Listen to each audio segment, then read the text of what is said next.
Hello everyone, welcome to Kanen Coffee in Berkeley. Today we have a nice Pavoni. Came to the shop, was not working at all. It has a lot of leaks, so we switched all the major and or per se the small and big. All the gaskets inside the leak stopped. Also the side glass, the cover side glass, and the main problem is the heating element that we switched to. This was fried. So now it's working perfectly. Let's pull the shot and see.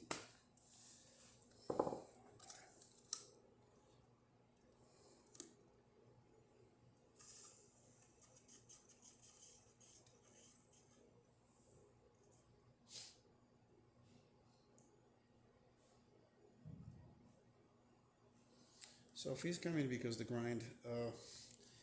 our grinder need to be adjusted. So we do it just for testing, but you can see the coffee's coming up beautifully. There you go.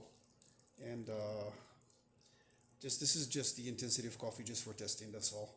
But it's working perfectly. As you can see, it's dispensing coffee. And also, let's check the steam.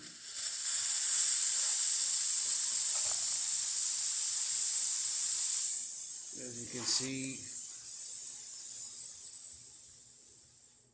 there you go. Please don't forget to subscribe. Thank you so much.